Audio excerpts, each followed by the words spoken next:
On behalf of CII, I would like to welcome Mr. Farhad, Forbes Chairman, CII Corporate Governance Council, and Co-Chairman, Forbes Marshall. I would like to extend a very warm welcome to Mr. N. Venkatram, Chairman, CII National Committee on Financial Reporting and Managing Partner and CEO, Deloitte India.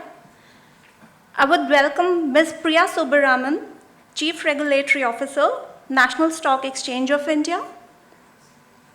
I extend a very warm welcome to CA Dr. Debashis Mitra, past President, the Institute of Chartered Accountants of India.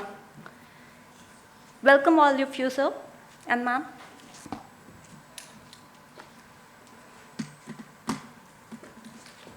We are waiting for Venkatram.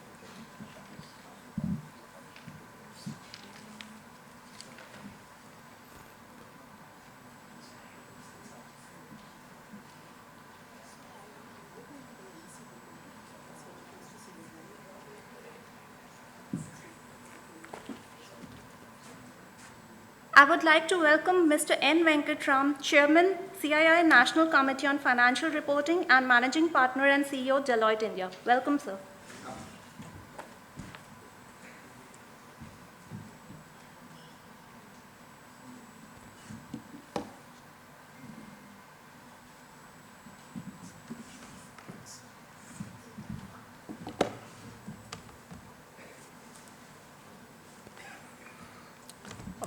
Good morning, everyone, and a very warm welcome to you all for our 16th CII Corporate Governance Summit. It's good to have this summit again in person after a gap of 3 years, and it's really good to see you all here. Thank you for taking the time to be with us. I'd like to first welcome our speakers this morning. First, Mr. Venkatraman, who has for many years been engaging with our companies in strengthening governance and controls, raising capital, M&A activity, and solving various complex business issues. From Deloitte, he's chairman of the CII National Committee on Financial Reporting, and has also served on the mutual fund and corporate governance committees set up by SEBI. So welcome, Venkat. Thank you for being here. I also extend a warm welcome to Priya Subbaraman. Priya is currently the Chief Regulatory Officer of the NSE. It's also the world's largest derivatives exchange in terms of number of contracts, and the 4th largest in the cash market in the cash segment. She represents NSE on the CII Corporate Governance Council and is a member of the Advisory Council of the Center of Excellence in Teacher Education at TIS. Under her leadership, NSE has taken several steps to move forward the ESG agenda through collaboration with various advisory firms. Thanks, Priya, for also being with us this morning. And lastly, a welcome to Dr. Debashis Mitra.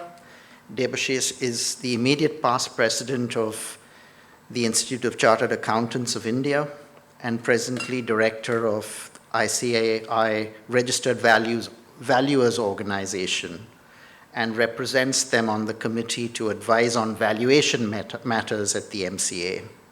He's also on the board of the Indian Institute of Insolvency Professionals of ICAI and is one of the founder directors of the Institute of Social Auditors of India. So thank you, Debashis, as well for being here. Just a few words of introduction before I turn it over to our speakers.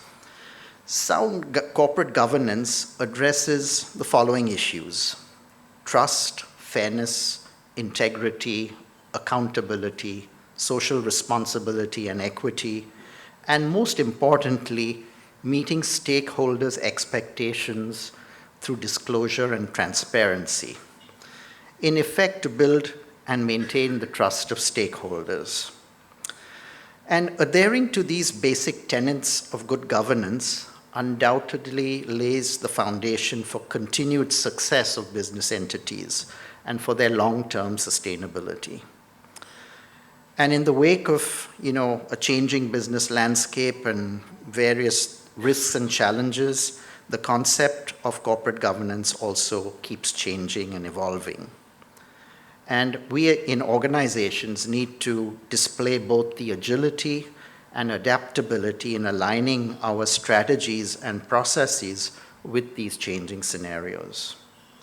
Let me just mention a few things about what CII has done.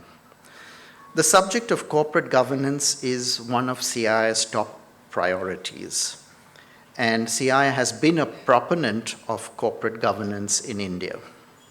From the Voluntary Code of Corporate Governance released 25 years ago in 1998 to the report of the CII Task Force on Corporate Governance in 2009, and then the CII Guidelines on Integrity and Transparency in Governance and Responsible Code of Conduct in 2020.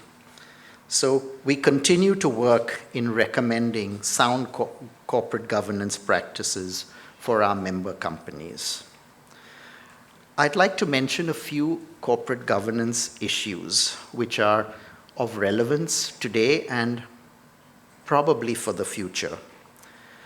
First, balancing the board and management dynamic, the relationship between the board and executive leadership is always and where one has to maintain a distinction between the two. And this is one of the challenges that we always have in many of our companies where the roles get merged or get murky. So it's necessary for directors and executives to jointly confirm their respective roles, responsibilities and lines of authority in order to preserve that proper balance between governance and management and to support their critical collaborative partnership. Second, a strategic role in managing turbulent economic times. The board will be increasingly challenged to closely monitor economic conditions given both global economic and geopolitical uncertainty. And we have plenty of that, which we've seen over the last few years. Morning, SD. High inflation, continued low job participation levels in certain markets and sectors, the low proportion of women in our workforce, and the likelihood of a recession are issues we globally will continue to deal with. Third, cyber and data governance, and now with the advent of more and more AI, cyber and data governance is still in relative infancy in many companies. And with the growth and as the benefits and risks of AI become clearer, the board of directors must also consider the related oversight considerations for AI too, among the other technology-based considerations.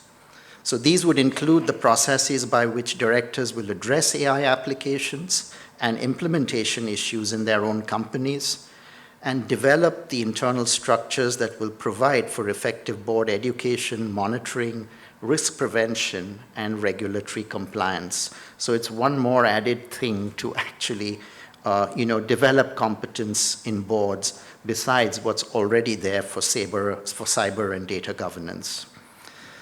Fourth, a focus on human aspects, people issues. And the recent pandemic has taught us that we had to deal with this in our boards overnight, where we had to confront the reality of, a pandemic. Hopefully, we see that once in a lifetime, perhaps, hopefully, but we can't be sure. And there will be health issues which we need to deal with, health issues which we have to, as a board, also think about in terms of how we respond on such matters. Fifth, ESG compliance. ESG is becoming a cornerstone of corporate governance in years to come. It's also already happening. They are increasingly demanding the attention of senior management boards of directors globally, and in India too, it's something which we have to consider how we address. It's already receiving a fair amount of attention.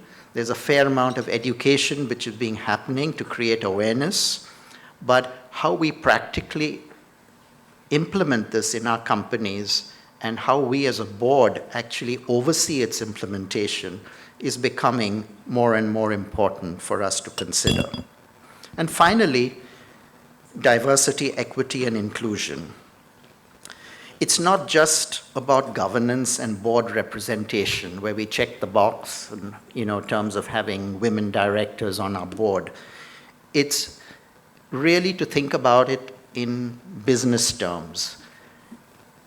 When we are exclusive on some of these issues, what we're actually doing is that we are limiting the pool of talent in which we recruit from. So whether it's at the board level or whether it's in our companies. And to be more inclusive means that you tap a much wider pool to actually then fill your positions, whether it's in your company or whether it's in your board. So the diversity aspect is so important to actually, from a good business, for good business reasons. The summit here will focus on 4 broad themes. And during the technical sessions planned through the day, we're covering 4 topics. 1, governance and the board, the characteristics of a well-governed board, maximizing board effectiveness, governance and succession planning in family business. That's something which we are also addressing this year. And also the evolving role of independent directors. So that's the first panel which we are having this morning. The second is on business and sustainability, dealing with climate change risk, various governance perspectives, and also in terms of what are the various ESG disclosures that are now becoming necessary, and how do we actually engage the wider organization in terms of addressing some of the sustainability issues that we need to now report on as well. The third panel is on risk management, fraud governance, and cybersecurity, dealing with many of the issues related to the use of technology, how to deal with the risks which are associated with data, and what are some of the compliance issues that we need to also be concerned with. And finally, the role of the audit committee, investors, and auditors, which is a more broad-based discussion which we will have in the 4th panel at the end of the day. So we have good expertise which you will listen to shortly, and I'd like to turn it over now to our speakers to talk about, to share their views on these issues. And so once again, thank you for being here, and I'd welcome you all once again. So may I now request Venkat, if you could address us, and then we will move on to the other panelists. Thank you.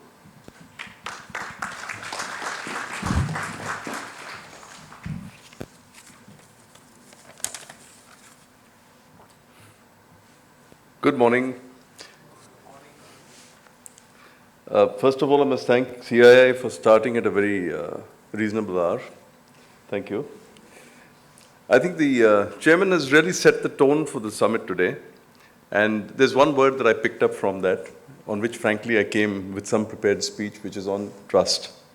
Because I do believe that, whilst we did have this virtually in the past, and the uncertainties of those times haven't really gone away, or in a sense there are more uncertainties, whether it's the geopolitical uncertainties and the like. We talked about VUCA the previous year. We talked about how it could be Bani and not VUCA and a lot of other stuff. But still, despite that, everything indicates, and if I can use the much used word in the last few months, India does remain the bright spot. We are fueling economic growth. We are attracting investment. And most importantly, and I think one of our speakers will talk about it, we are leading on inclusive technology.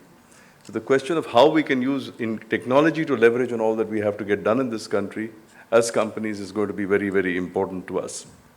And therefore, the proposition that I would put on the table, especially for the panelists, is around how we can operationalize trust as a business priority. Because trust is very, very important at this point in time, particularly when businesses are feeling pretty satisfied that they have been resilient, that they've demonstrated it, at a time when our regulators are watching very carefully with money coming into the markets, with the fact that we are really looking in terms of 475 billion of investment that will have to come in from overseas. They are looking and constantly demanding improvements of all the players in the ecosystem. Shareholders are demanding more and more transparency and accountability, nothing new. I mean, it's something they've always demanded. But as we get the hubris of growth and success, we need to be mindful of the fact that we need to continue to be transparent and be held accountable, no matter what our size. And most importantly, there are emerging trends where, frankly, India, I think, has to play a larger role, particularly around future solvency. I think we talk a lot about going concern. Some do it routinely. But more importantly, I think whether our businesses are built to last and whether we don't look at more failures of businesses is important from not only an investor confidence perspective, but also from the point when you look at who are the types of people investing in the markets and how do you protect money as well. So I think the whole issue around future solvency is again an issue that gets debated. A lot of these all require trust. And of course, every time there is a corporate failure, there are debates across the world. It's not unique to our country. In terms of what is the role of the independent director, does he really need to be more, do he or she need to be more accountable? What are the role of the auditors, etc., etc.? And more importantly, emerging is the fact that what about private companies? Are they also public interest entities? Should we be really looking at large private companies and also looking in terms of whether they have the same level of scrutiny as listed companies? These are all also trust issues. These are not just mechanics of how regulators behave or how boards need to perform. It eventually is about accountability to a broader set of stakeholders. And that again is important because when you look at who are the stakeholders, I think we have to broaden that list of who they are. The discussions that we will have today, and from what I saw on the agenda and what Chairman brought out as well, would cover what defines well-governed boards. It puts ESG reporting front and center with trust in the middle. It addresses risk management, cyber, fraud, and all the emerging areas where rightly said that some companies are probably more advanced than others, but there is still a lot of work to be done. And quite honestly, it's an area where there is only continuing work to be done. You can never really say that you are secure. The bar will keep, the goalposts move, the bar keeps getting higher, and we have to keep adapting to it. So these are not disparate topics. While on the first read of the agenda, you may think that these are standard topics that we would have in any corporate governance seminar. I think those of us sitting in the room and those who will sit on the panels will have that opportunity to fine-tune and dig deeper. And therefore, I say one area that I would like you to look deeper on is what builds trust. Because there are two key tenets that come on trust. The first is every stakeholder counts. It's not a question of only the investor or looking at it from one angle or the other. Stakeholders are much broader. Sure, the investor does matter, but so does the customer, so does the vendor, so does the employee, so does the regulator. And most importantly, in recent times, so does the communities in which we live and serve. And therefore, when we look at this through the spectacles or the glasses of trust, I would say look across the board and not just at the investor as we usually do. Secondly, the principle of trust is The trust is demonstrated through the promises we keep and the standards that we uphold. So it's two things. It is the trust through promises kept, what we say and what we do, what we commit to doing. And the second is around the standards that we uphold.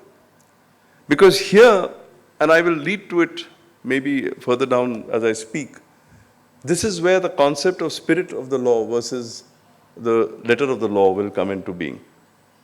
We see it a lot in many areas, and I will just give you a few illustrations in terms of how we have to look more into spirit and not just the letter of what we do. I would also very much like our panels to deliberate on how trust, therefore, can be more visible on the board agenda. Because we tend, as human beings, intuitively, to say that trust is something that we sense in our transactions with others or our dealings with others.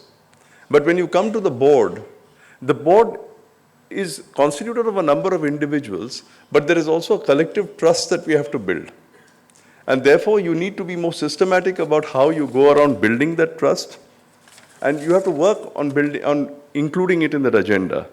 Because while personally you can look at whether somebody is trustworthy or not, in a business, you're not just looking at the moment, you're also looking at the behaviors that your company will have or demonstrate, the actions that your company will take, that will have a longer term impact on whether people trust you or trust the company or not.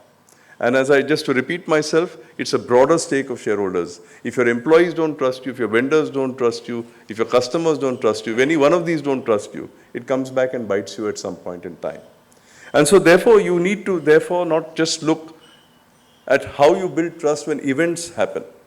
And then, you look in terms of what filings you make to your stock exchanges, what you put out there, what you do in your press releases. You have to anticipate and look around corners and say, what's up next? What's coming up next by which all my stakeholders or some of my stakeholders will evaluate me and build for it? One such area, for example, is ESG, which is on your agenda as well. So we all know that the pandemic isn't over, but for all practical purposes, we say COVID is gone. Move on to the next crisis you have, and that is the climate crisis. And say, what is it that you're going to do? If we say that climate and ESG are fast reaching important status on the agenda, what do you need to do? One example of what I've seen companies do is, say, for example, saying, how do I work with my vendors and customers to reduce our carbon footprint in the supply chains? Many companies in this room are already doing that. But how well do you communicate it? And ask yourself, how often does the board ask you about it? And do you keep your board informed in terms of what you're doing? Because remember, at one level,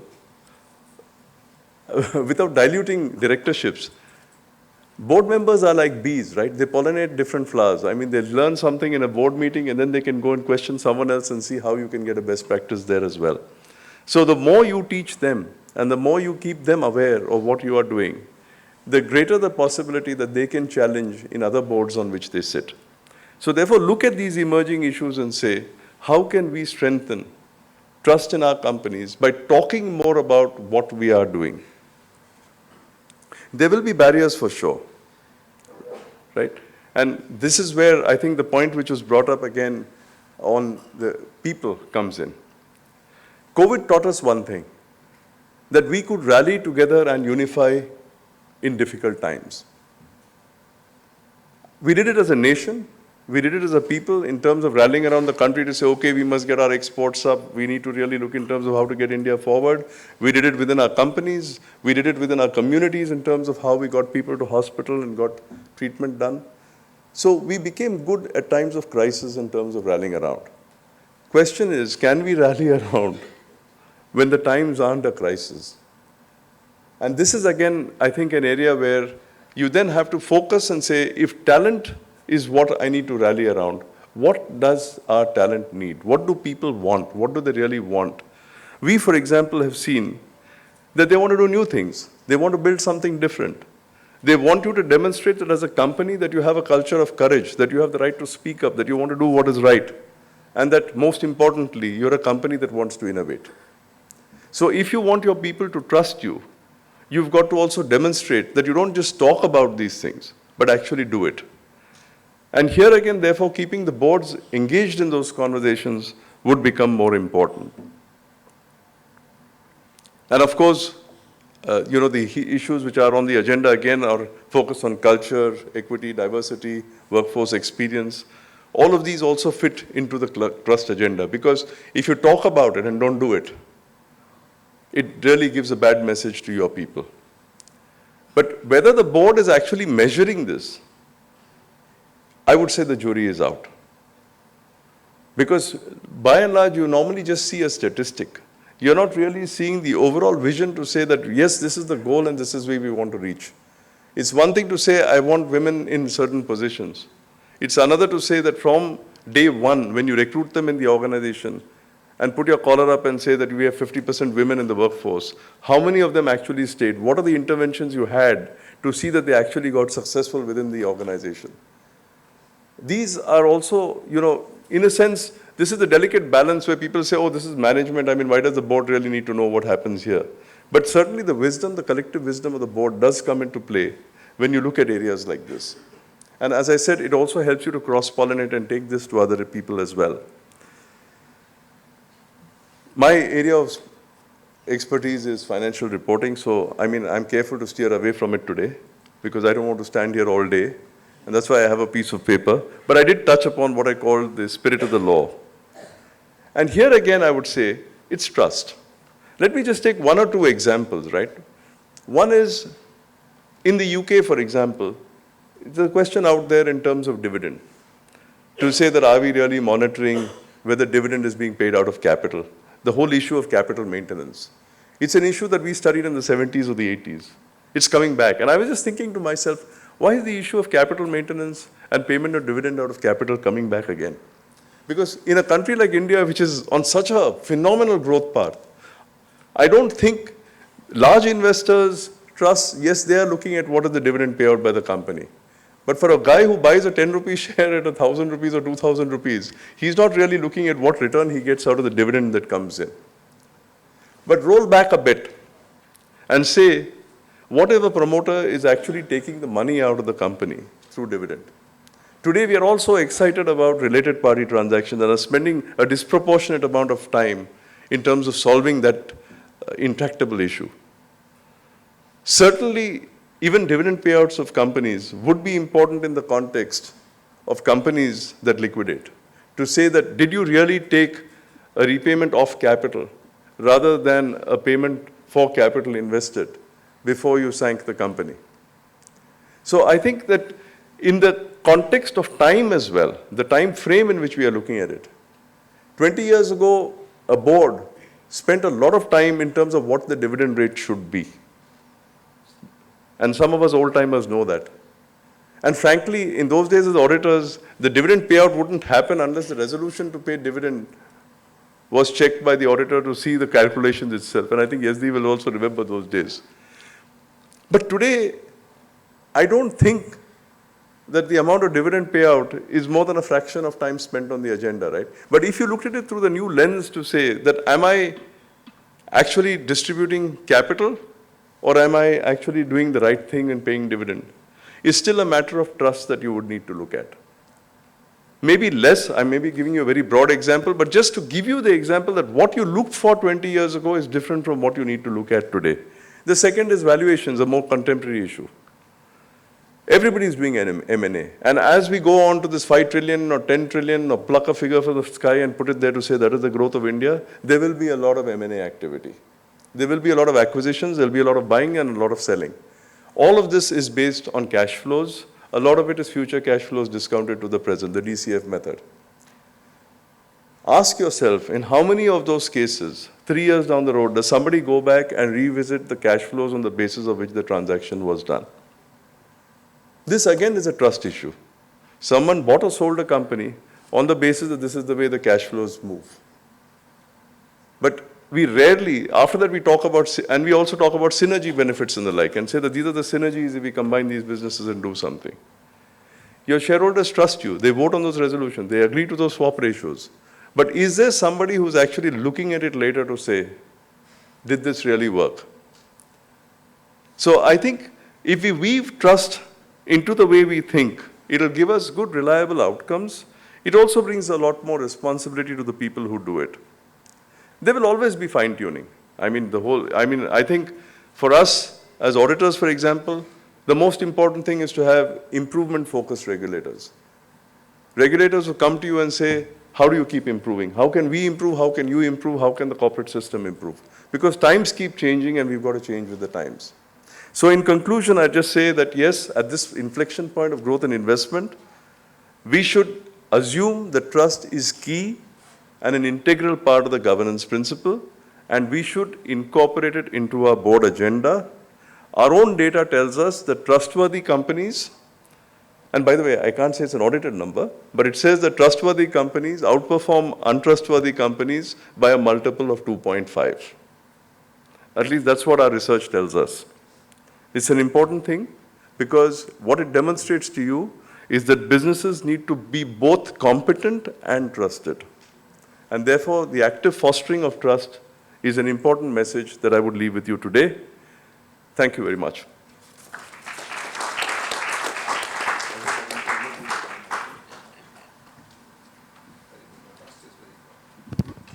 May I now?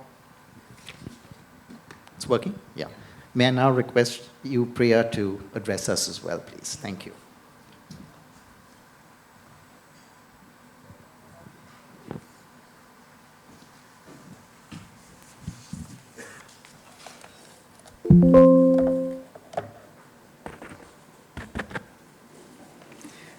Chairman, other speakers, members of CII, ladies and gentlemen, a very warm welcome to all of you here. And my gratitude to CII to call me for this inaugural session. It's a privilege to share my thoughts with you. What I'm going to focus on today is the B20 India agenda, the capital markets, both private and public, and corporate citizenship.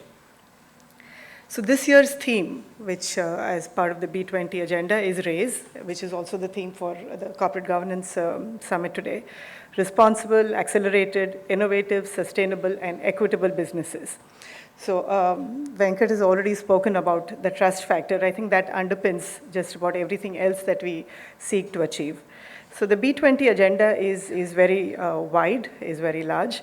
Focuses on integration into global value chains, resilience, innovation, R&D, skilling, mobility of workers, obviously prioritizing financing and sustainable infrastructure, financial inclusion, energy, climate, just about everything that I think we all, as a country, we need to focus on. That is part of the B20 agenda. But before we actually go into how and what capital markets can do to further this agenda, let me just talk a little about our stakeholders. Venkat already touched upon some of these things, but I think the hunt for talent is becoming our biggest challenge. The way we look at it, there are two factors here. One is to actually get the talent and then to retain the talent. And what we are seeing here is that the young workers are joining companies that actually reflect their values. You've got offers out, you've got compensation which is, probably more than the next person who's making that offer, but younger workers are simply not coming in if they believe that the company doesn't stand for what they believe in. So that's the one thing. Second is the ecosystem is changing so rapidly. The future of work, so therefore the retaining talent and the future of work is really going to be a lot about reskilling, training, yes, but reskilling, and the pipeline of, keeping that pipeline of resources, because the way we see it, large parts of the business would fail if we don't have the right skill set and the right matrix. We just go to customers after that. Now, customers have become, and I as a consumer also, have become extremely discerning about whom I buy, what is your supply chain. I'm asking questions which I would have never asked before. 10 years ago also, it's not revolution that is sort of, it's not something which has happened slowly. Just 10 years ago, I wouldn't have asked these questions. Today, I'm asking 10 questions on what is the supply chain. So to the extent that our customers are actually demanding from companies, that companies have to stay true to their purpose. That is also something which is a significant challenge for companies. And neither the workers nor the customers are shy of voting with their feet. They're gone like this. So that is the other part, right? Because the long-term effects of not doing the right thing can be significant. Then we go to the capital markets. The large pools of capital have huge expectations, and they're increasing almost on a daily basis. They're talking about companies staying true to their purpose, delivering value to their clients and their communities. They're saying that you need to think long term. Of course, there is this pressure of quarterly results, but the investors are talking long term. And I think we've seen after the global financial crisis, almost $2 to $3 trillion actually came into passives, which really means that nobody is focusing on a particular stock and its performance as much as the industry and community, which is why possibly people like BlackRock and Vanguard have a disproportionate influence and on how companies behave. So investors are becoming assertive. They're demanding that, and they're assertive. They're demanding. The capital allocations are happening to those companies. Again, Venkat spoke about it. That to those companies that protect against challenges of sustainability, public health, climate change, workers' rights. The point being that if all of these are not met, the reputation loss can be quite significant, and obviously that reflects in market value. But going back to B20's India agenda, this whole sustainable investment in infrastructure is going to be very expensive. There are OECD numbers which sort of say that we need an annual budget of $7 trillion. And possibly a significant amount of that would have to necessarily come into India as well to support this investment in infrastructure just up to until 2030. So how do the capital markets help? I just want to talk a little bit about the Indian capital markets. I mean, we are more than 100 years old. And if you think about today's sophistication of the capital markets, we are much more sophisticated than pretty much all the advanced economies in terms of efficiency, price discovery, risk management, impact cost, resilience. I mean, you would know that the capital markets, the exchanges did not close for one single day during the entire pandemic. And I'll just reflect a little bit about, so there is this whole thing about when the index falls, you have to shut the market for some amount of time. And obviously that's a very different way of managing the exchange at that time. The only other time that we had actually shut the market was in 2004, when certain political changes were unexpected. But in March 2020, I think the index was shut for almost 3 days or over a period of 3 days. We had multiple shutdowns because the index kept falling. Now, nobody even blinked.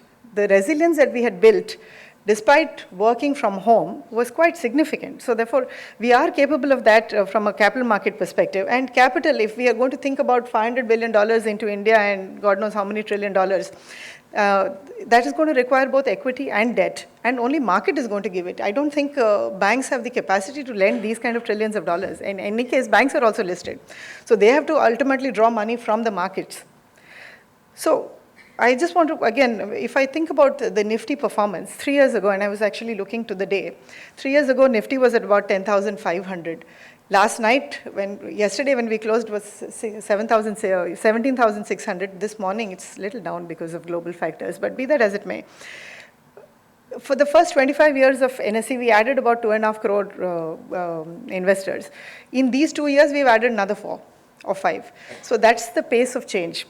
And there is a similar situation with the depositories. I think mutual funds have added almost 40 lakh crores of AUM. So what does this all translate? I mean, when you think about capital markets, if I had actually invested some money in the March of 2020, today my returns would have been about 69%. There is absolutely no other investment that gives you this kind of return. Obviously, there is timing, but I wanted to make the point about capital markets. Therefore, capital is available. They have been giving significant returns. And I go back to Larry Fink of BlackRock. So in his annual letter to the CEOs, he said that young, innovative companies have never had easier access to capital. Never has there been more money available for new ideas. This is fueling a dynamic landscape of innovation. It means that every sector has an abundance of disruptive startups that are trying to topple the market leaders. And essentially, his message to the existing CEOs is that please be careful. There's already somebody snapping at your heels. He also goes on to say that the next 1,000 unicorns won't be search engines or social media companies. They will be sustainable businesses that will be focusing on on the need of the hour, whether it is scalable innovation, whether it is to help decarbonize or to make energy transition. So the broader point being that providers of capital, whether it's institutional, and then India, as you know, is more a retail market. Retail investors invest directly into the market. They would have to be protected in a way that makes, so once they are averse to risk, once they've gone away from the market, it takes a long time for them to come back. So going back to the trust factor, they have to be protected in a way that they trust the markets to do the right thing. So that's where I think the regulators and the ecosystem helps. All of this leads me to one thing, corporate citizenship. The CII guidelines that were issued in 2020 actually speak about integrity. It speaks about transparency in governance. It speaks about a responsible code of conduct. It speaks about the fact that citizenship for businesses takes into account all its stakeholders. It speaks about social welfare development. Venkat gave some examples. Let me give some certain other examples. We've seen multiple times corporates being able to raise cheaper funds, even when their credit is not, the credit rating might belie the actual amount of funds they can raise and the rate at which they can raise. That's trust. The trust says that the money will come back. That is why the lenders are out there trying to, lend to the company. Many companies, some of them in this room, command governance premiums. Conversely, the other is also true, and I think if we were to sort of go back in time a little bit to Satyam, you would know that Satyam almost never traded at the same value as its peers.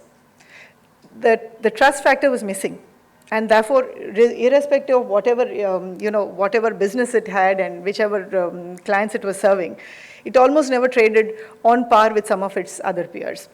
Therefore, I think the important aspect, and I will not, Venkat has spoken about trust already. The point is the trust has to be built across all the constituents. And, and poor governance at company levels is not just bad for the company, it's also bad for the ecosystem. And therefore, I think, and when when a company, when the governance in a company fails, the fall is precipitous. It's not gradual at all. It's like one day it's there, next day it's gone. So I think we need to guard against that eventuality for sure. But so building trust, is it going to remain a boardroom conversation? Because the behavioral aspects of trust are obviously boardroom conversations. But I honestly think that in terms of actions to be taken, there are lots of things that one can do. One is capacity building. Again, I go back to people, the human resources. We have to have the right skills. We need the right attitude. We need the right commitment. Because without it, just the board and the senior management is not going to be able to move the needle.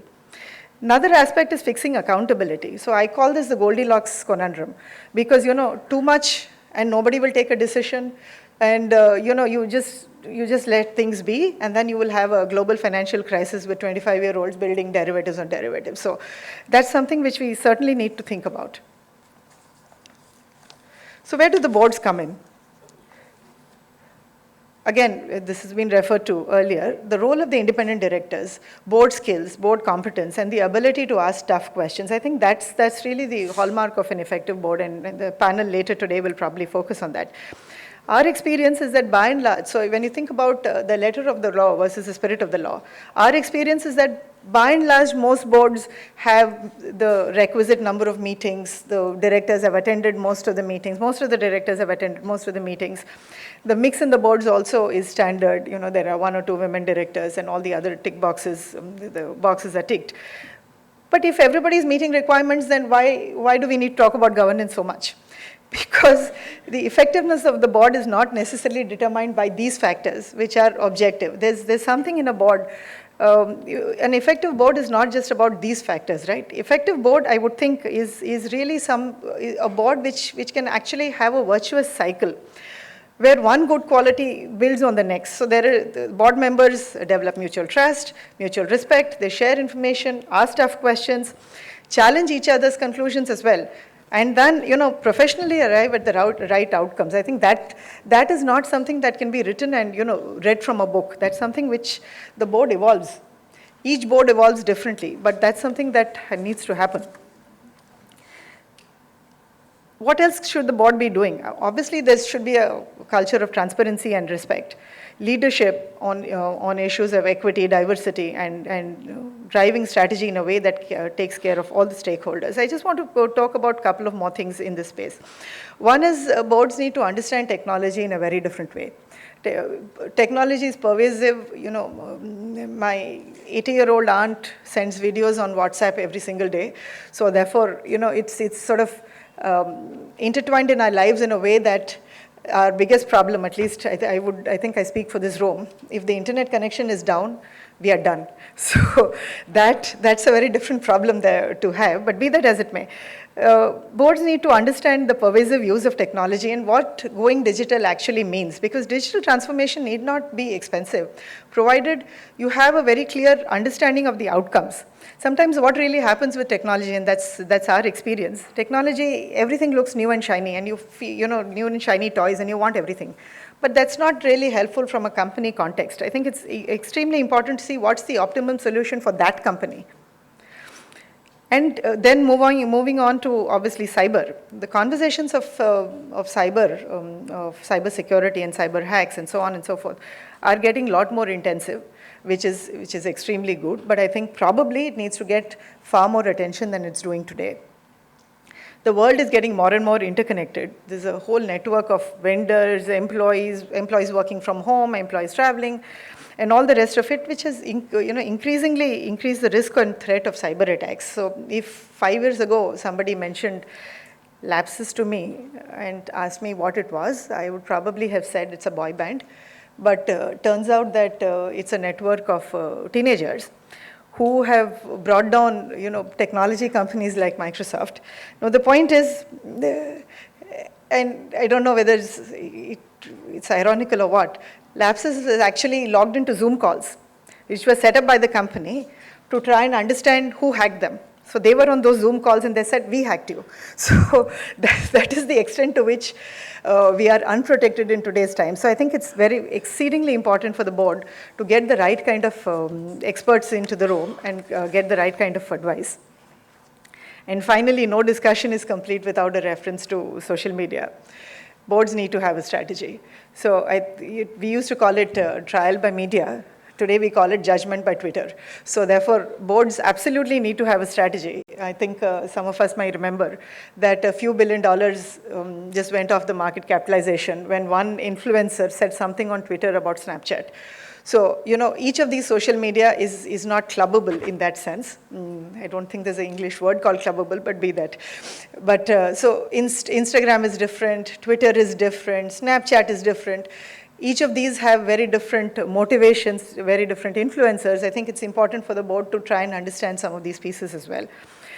But when we talk about all of these things, is there really, so there's a premium for good governance, but is there equally, and is Satyam the only example, where, its lack of governance was perceived by the market well in advance? Are there actually perceptible bad outcomes for poor governance? In the Indian context, and I'm talking about private and public markets here, we've seen companies that had to postpone their IPOs. Our understanding of why the postponing happened was really because there were some issues around corporate governance. We've seen, Boeing is a classic case.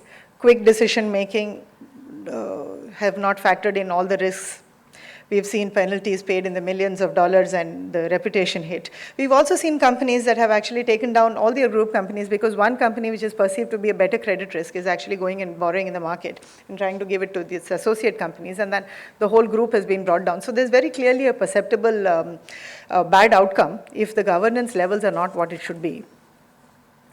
So I do think that markets recognize and reward transparency and governance standards and will penalize companies if they believe that they don't meet the bar. So in last year's summit, I think Venkatram spoke about the Bani world. He mentioned it today as well: brittle, anxious, non-linear, incomprehensible. I think we'll probably remain in that Bani state for a long time. And I think we as individuals, employees of companies, board members, collectively need to develop the tools to manage our environment in a considered way, in a responsible way. Today's summit has a lot of various panel discussions which focus on very different subjects, and I think they will facilitate a reflection on many of these important topics. Thank you for your time.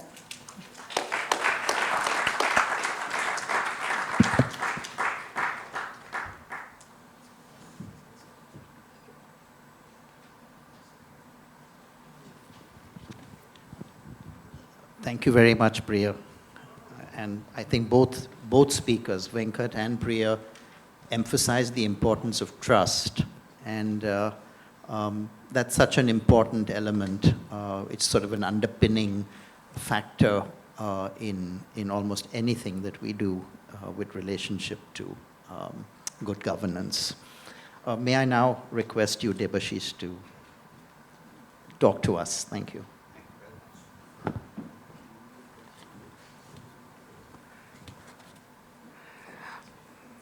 Mr. Farhad, Forbes, Mr. N. Venkatram, my friend,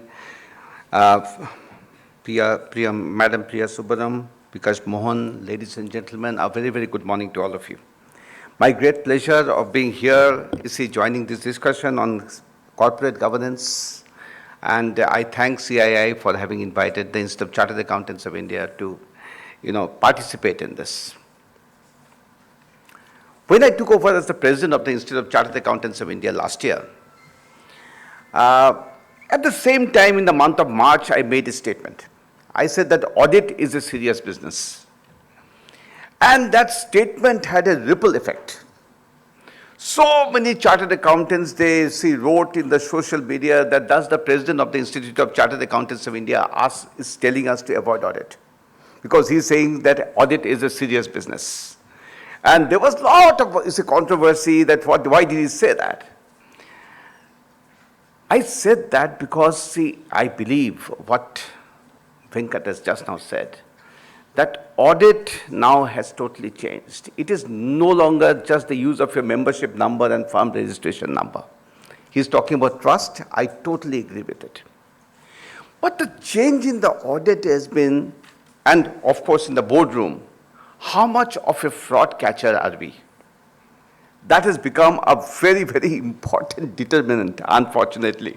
That how much of a fraud catcher are we in the boardroom, in the audit committee, as an auditor.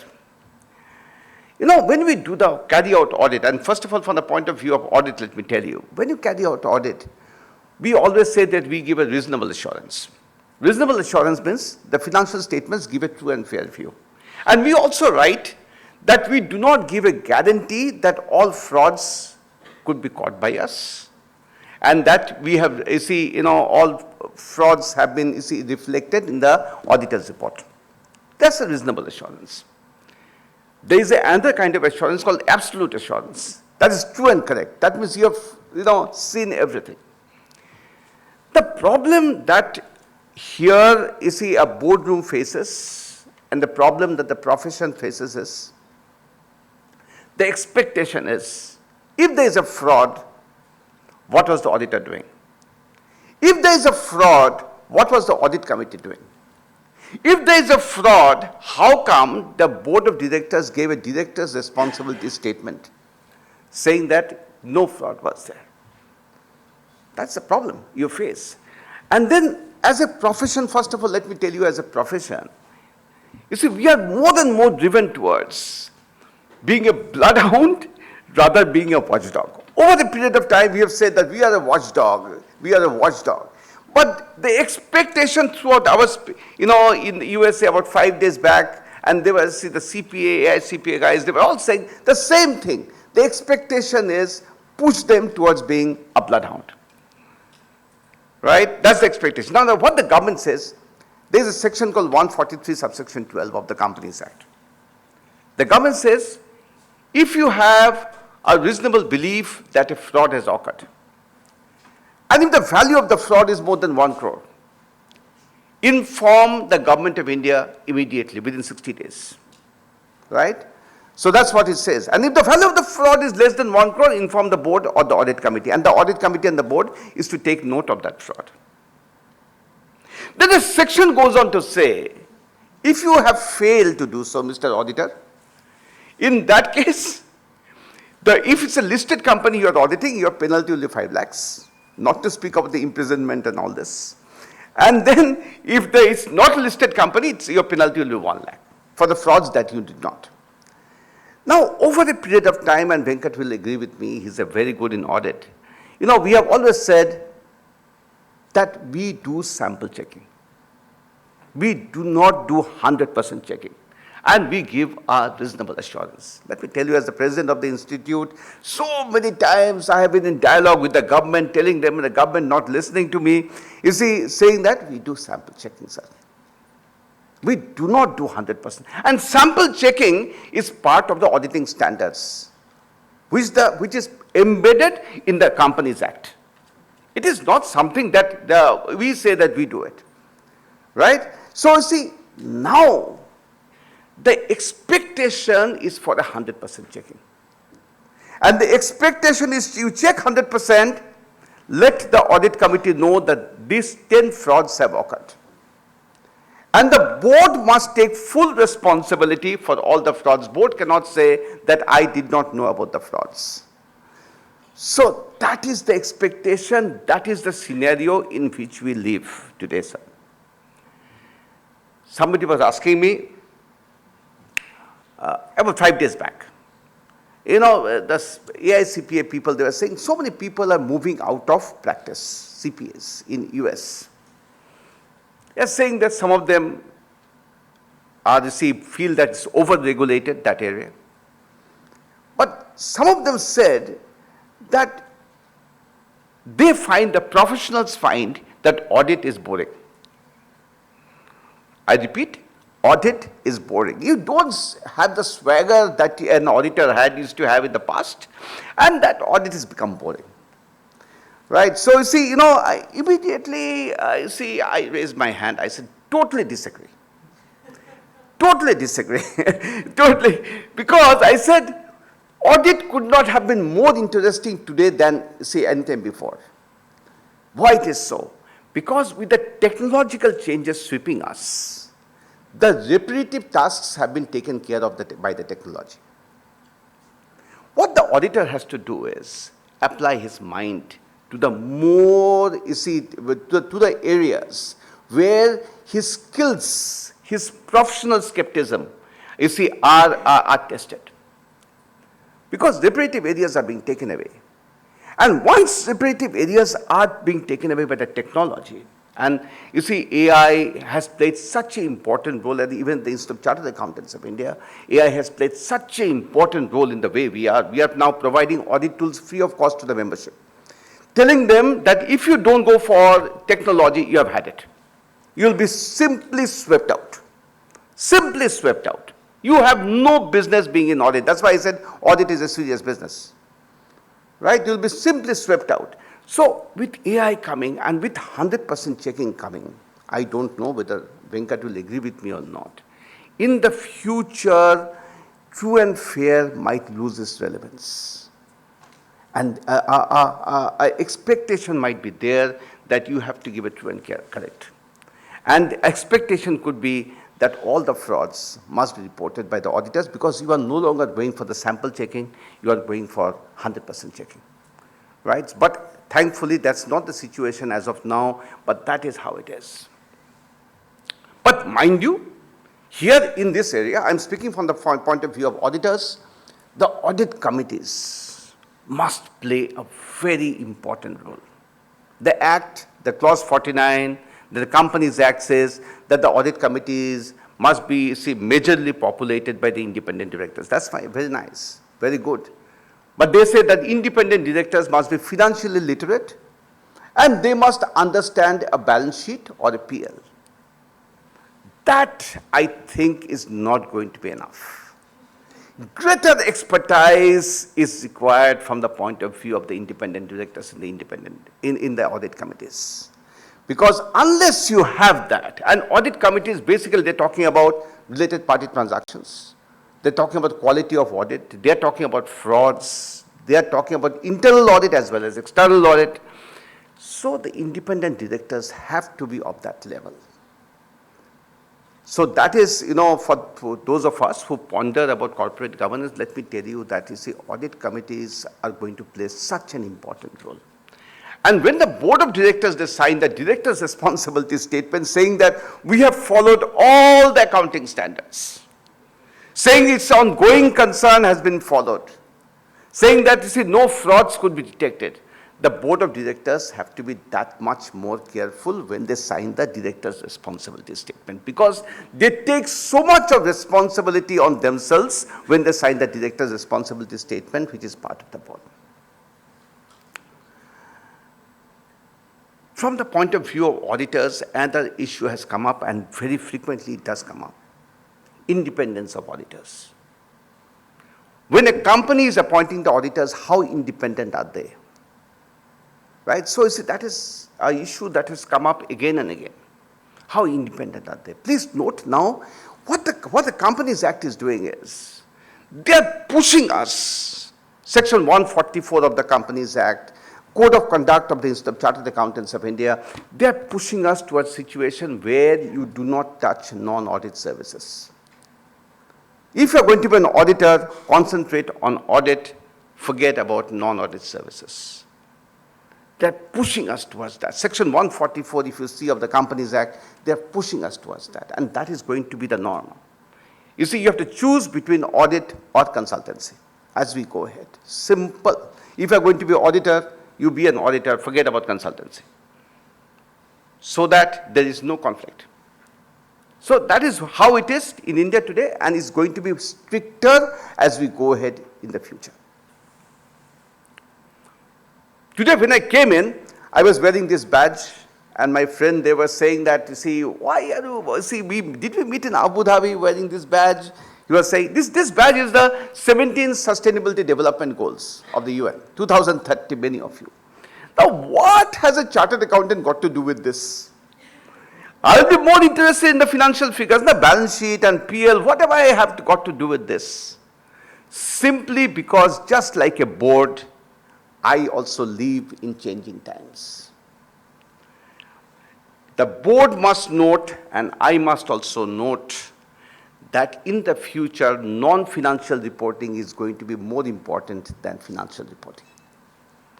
That is what it's going to be. So what we did, we set up the Sustainable Reporting Standards Board way back in 2020. When we set it up, the Institute of Chartered Accountants of India, we did not know what we were getting into. And today, we pride ourselves in having a board which has been one of the first set up all over the world. Sustainability report. And today when SEBI talks about BRSR, that is Business Responsibility and Sustainable Reporting, we are one of the leaders in this, in educating our membership.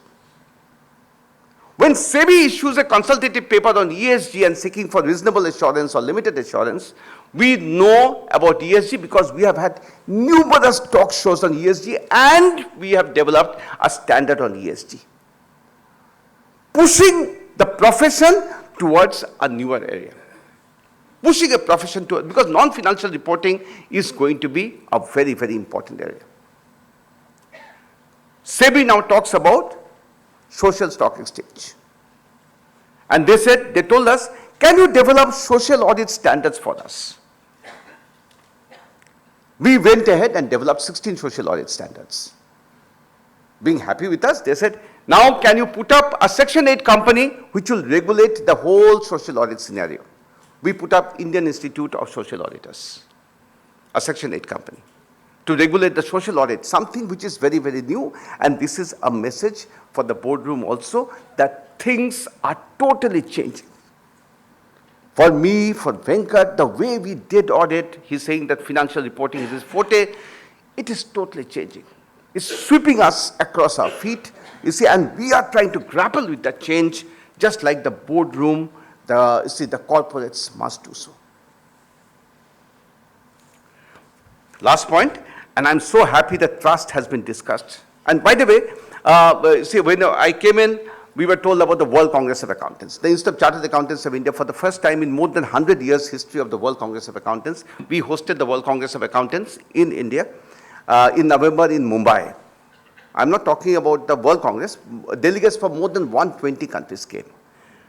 But then we had to show the sustainability agenda, that we are the leaders to all those delegates, 10,000 people.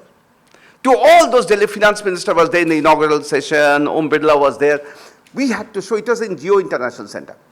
We had to show that, show to the world that we are the leader in sustainability. And something I say again and again because that is going to be the word again and again. Even today, Modi ji is talking in G20, you see that one earth, one family, one future. It's all about sustainability.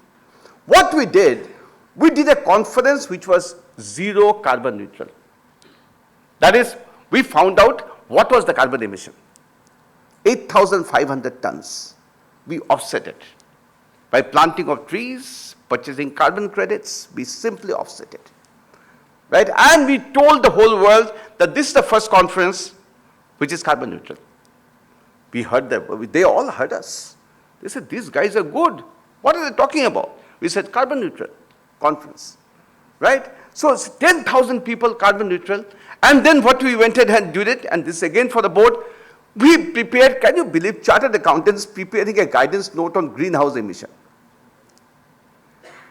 Basically pushing our membership towards newer areas, greenhouse emission.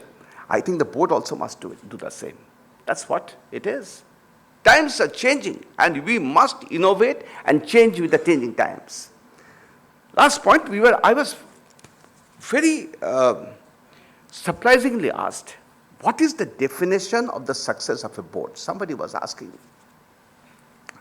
That company, and it was also asked of the Institute of Chartered Accountants of India, that gentleman was making a statement, you see in the question answer. He said, you all guys are the second largest accounting body in the world. And he was talking about some company which is one of the biggest in the world. So he said, do you think that the size matters in getting respect or success? Success. I said, size does not matter. He was asking, do you think that power matters? Because with size comes huge power. Do you think power gives you success? I said, even power does not give me success. So he said that, what according to you gives you success? I said that the success will only come if you are trusted, if you are respected, and if you are dignified. That is the definition of success. Ladies and gentlemen, thank you very much.